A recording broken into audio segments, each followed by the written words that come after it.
다시 한번. 의회파랑 왕당파가 대립을 했고 둘 중에 과격파가 어디라고? 의회파라고 했잖아. 그래서 둘이 싸웠을 때 사실은 미안해. 사람 수로 보면 의회파가 훨씬 적었어. 당연히 왕을 죽이자는 사람이 많진 않았겠지. 의회파가 훨씬 적었고 왕당파가 훨씬 많았기 때문에 누가 봐도 약간 왕당파가 이길 것 같은 상황이었단 말이야. 그럼에도 불구하고 의회파가 승리를 해요. 왕당파가 지고 의회파랑 왕당파랑 내전을 해서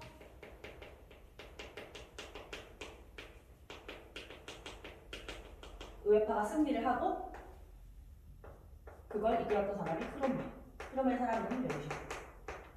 우리 이 상황을 뭐라고 하냐면 이 상황을 청교도 혁명이라고 해. 알겠지? 사실은 혜승이도 오늘 와서 들었을 때 약간 그 심화로 알면 좋은 것은 요 내전의 상황 자체를 사실은 청교도 혁명이라고 하는 거야.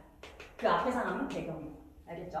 자, 청교도 혁명은 이렇게 끝이 납니다. 의회파가 이겼으니까 왕을 어떻게 하겠어?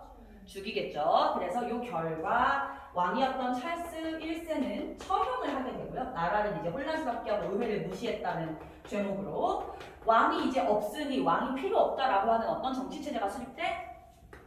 공화정이 수립됩니다. 오케이? 그럼 일단 공화정은 왕이 아예 없는 거니까 대표자를 선출해야 되겠죠? 그때 당연히 누구를 선출했겠어? 의회파를 승리를 이끌었던 크롬웰이 공화정의 대표가 되는 거예요. 말하자면 대통령이 되는 거죠. 그래서 이제 이거를 그냥 크롬웰 정치라고 불러요. 근데 일단 크롬웰 같은 경우에는 잘한 거 하나, 나머지 다 못한 거 이렇게 생각을 하면 되는데 보통 시험에는 잘한 거를 좀 내지 하나 있는 거. 일단은 뭘 못했는지 한번 봅시다. 뭐를 못했냐면 이 사람이 믿는 종교가 뭐였겠어? 청교도였겠죠. 이때 의회 대부분은 청교도를 믿고 있었으니까 청교도에 입각한 정치를 하는데 이 청교도는 얘가 되게 보수적이고 약간 조금 뭐라고 해야 되지? 쾌락을 추구하지 않는 삶을 좋아하는 종교야. 옛날 우리 그리스 시대에 헬레니즘 때 스토아 학파 같은 쾌락을 막는 걸 오히려 좋아하는. 그래서 예를 들어 우리가 미국이라는 나라 하면 미국은 되게 좀 개방적인 나라 같잖아. 근데 너네 미드 볼 때 가끔 그런 거 나오지 않아? 미드나 미국 영화 같은 거 보면 미국 중딩 고딩들이 뭐 엄마 아빠한테 외출 금지 당해가지고 막 집에만 갇혀 있거나 이런 장면들도 영화 같은 데 보면 많이 나오고 오히려 약간 우리나라보다 훨씬 더 보수적인 동네들이 많거든요. 대표적으로 어느 동네가 되게 보수적이냐면 너네 보스턴 들어봤지?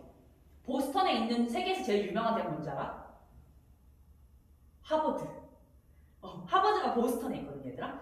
그럴 수 있었던 요인 중에 하나가 보스턴의 사람들 대부분이 청교도를 믿어. 그렇다 보니까 되게 보수적이고 약간 우리나라 유교 국가처럼 아이들에게 뭔가 약간 공부를 좀 시키고 아주 약간 예의범절을 지킬 것을 강요하는 그런 부모들이 아직도 많대. 그런 청교도적인 삶을 모든 국민에게 크로멜이 강요한 거야. 청교도적인 금욕생활을 강요했어.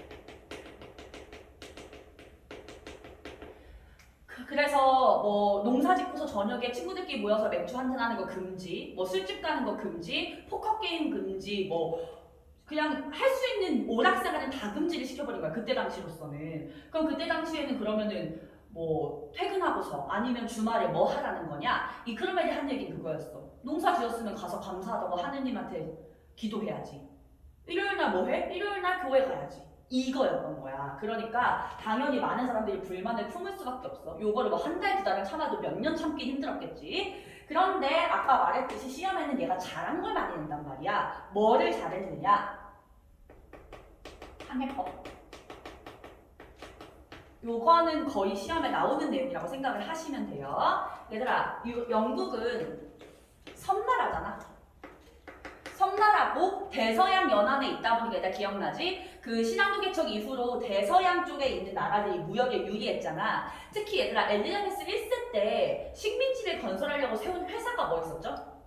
동인도 회사. 그러면서 요 영국이 점점점 외국에 식민지를 많이 만들고서 무역을 거의 전 세계적으로 주도를 하고 있었어. 근데 그때 영국의 라이벌로 갑자기 급부상했던 나라가 네덜란드였어요. 네덜란드도 약간 이 대서양 쪽에 위치를 해가지고 영국이 약간 버금가는 그때 당시 무역 중심국가로 성장하고 있었던 거야. 그래서 이 네덜란드를 영국이 견제하기 위해서 만든 게 항해법이야. 교과서에서는 대놓고 네덜란드 견제라고 안 나와 있지만 그렇게 이해를 하시면 돼요. 네덜란드를 견제한다. 사업 내용이 뭐였지? 영국으로 들어오거나 나가는 배는 전부 다 어느 나라 배여야만 되냐면 영국에 배거나 그 상품 생산지에 배여야 된다라고 하는 거야.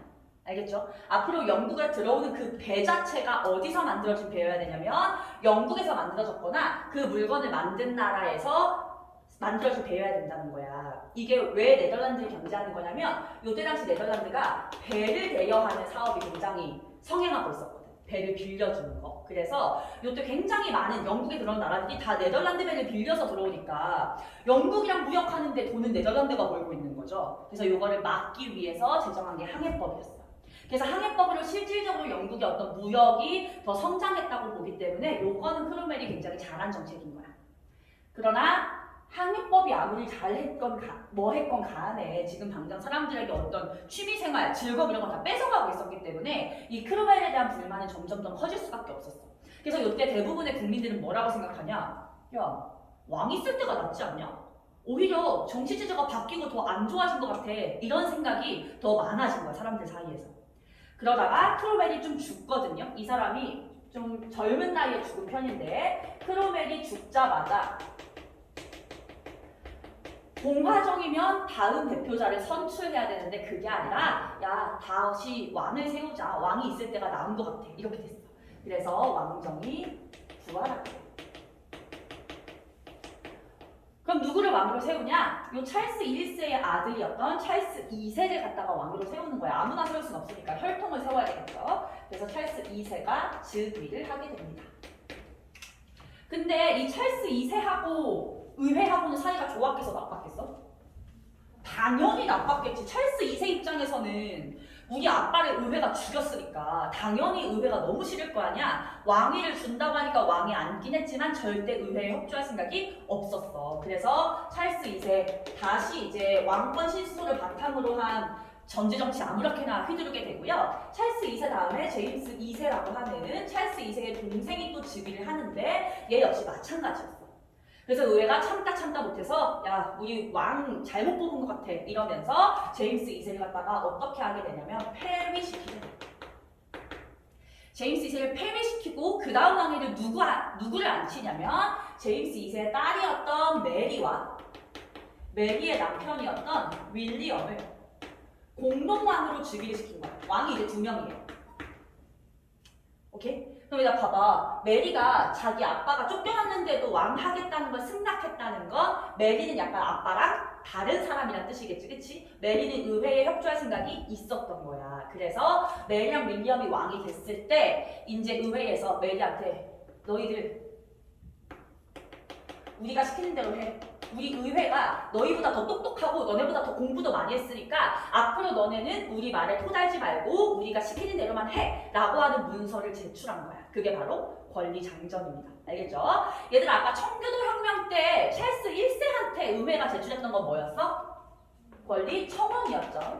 권리청원하고 권리장전은 엄밀히 말하면 다른 거기 때문에 반드시 구분을 하셔야 돼요. 알겠지? 얘들아 이거 문서에 물론 우리말로 번역한 거긴 하지만 영어에서 뉘앙스를 살린 건데 문서 이름 자체도 느낌 다르지 않아? 권리청원은 왕한테 청원하는 거야. 이거 해주세요 이렇게.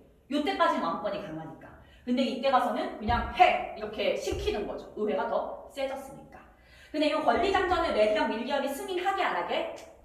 승인을 당연히 하죠. 승인 안 할 생각이었으면 요거 왕위도 주기 안 했겠지, 그치? 요거를 갖다가 메리랑 윌리엄이 승인하면서 영국에서는 이제 의회랑 왕 중에 누가 더 센게 된 거야. 의회가 훨씬 더 센 국가가 된 거야. 이걸 갖다가 뭐라고 얘기해? 이번 군주제 국가가 수립됐다 이렇게 얘기를 하는 거야. 알겠죠? 됐습니까? 그래서 요린 요 상황 자체를 요 제임스 2세 폐위시키고 메리랑 윌리엄이 공동 왕이 된 상황 자체를 명예혁명이라고 하는 거고 왜 혁명이야 명예라는 말이 붙은 거다? 왕이 바뀌는 과정에서 누구도 죽거나 다치지 않고 정말 평화롭게 혁명이 완성됐다라고 해서 명예혁명이라고 붙은 거지. 오케이? 자 그럼 얘들아 여기까지 한 거를 교재에서 다시 한번 체크하면서 혹시 교재에 필기 안 돼 있는 거 있으면 해봅시다. 청교도 혁명의 배경, 16, 17세기 이후 젠트리와 시민계급이 성장한다. 우리 젠트리 날개단에 설명이 있긴 하지만 젠트리 위에다가 써보자. 젠트리 위에다가 귀족 아래. 농민보단 위.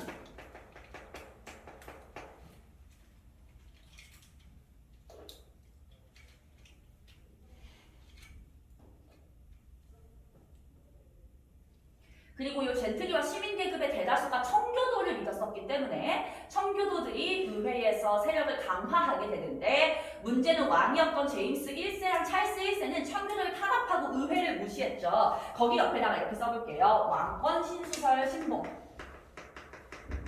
얘네들은 아직도 엘리자베스 1세 시절인 줄 알고 왕권 신수설을 신봉하고 있었기 때문에 이 젠트리와 시민들, 이 청교도를 믿는 이 의회의 사람들 갖다가 탄압을 했다.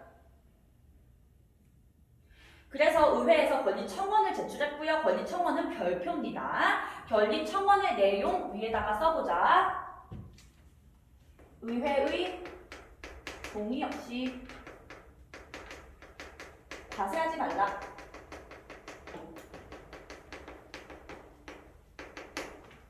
의회의 동의 없이 과세하지 말라. 라는 내용이었고 찰스 1세는 이걸 승인했었어. 왜 승인했다고? 당장 세금이 필요하니까 승인을 했다가 의회를 해산시키고 탄압한 뒤 전제정치를 지속을 했고요. 11년 동안 했다고 했지. 그래서 의회에서 11년 뒤에 반발하면서 이제 들고 일어나게 되는데 의회 내에서 내전이 발생하게 되잖아요. 의회파랑 왕당파. 얘들아 둘 중에 과격파가 어디? 의회파. 밑에다가 씁시다. 의회파가 과격파. 왕당파는 온건파. 과격하다는 건 왕을 죽이자는 쪽이었고요. 그런 과격한 의회파가 승리하면서 결과 찰스 1세 처형되고 공화정이 수립돼요. 결과 전체 별표할게요. 아까 말했듯이 시민혁명은 이 성명의 결과 어떤 정치체제로 바뀌었는지가 핵심입니다. 그리고 이 위에 의회파의 승리라고 나와 있는 데에서 의회파 밑에다가 크로멜이라고 쓸게요. 의회파 밑에 크로멜.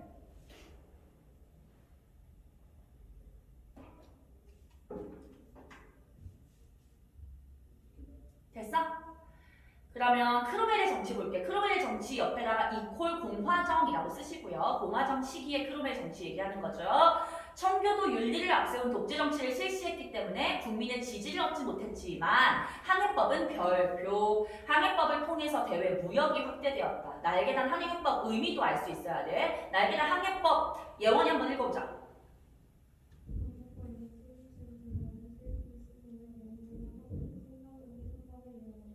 그쵸. 영국이나 상품 생산국의 선박을 이용한다. 어느 나라 배는 쓰지 말아라. 네덜란드 배는 쓰지 말아라. 이 의미라고 했어요, 얘들아. 그래서 네덜란드를 견제했기 때문에 영국의 대외 무역은 더 확대될 수 있었으나 이제 국민들이 크로멜을 싫어해서 크로멜 사후 죽자마자 왕정이 부활하게 되고요. 찰스 2세가 즉위하죠. 그러나 다시 명예혁명 배경 부분 보시면 찰스 2세와 제임스 2세는 의회를 무시하고 전제정치를 강화하는 모습을 보였고 지네 아빠 할아버지처럼 결국은 의회가 제임스 2세를 몰아내고서 공주인 메리 동그라미 남편인 윌리엄 동그라미 요 두 사람을 공동왕으로 추대합니다. 요 상황 자체를 명예혁명이라고 하는 것이고 의회가 권리장전을 제출하죠. 별표. 이 권리장전은 왕이 승인하면서 명예혁명 굉장히 아름답게 끝나게 됩니다. 결과도 별표 입헌 군주제의 토대가 마련되었다. 그래서 영국은 공화정이 먼저 수립됐었지만 우리는 공화정이 안 맞는다 해서 입헌 군주제로 바뀐 상황이다. 알겠죠? 자 그럼 이제 미국을 한번 봅시다. 미국.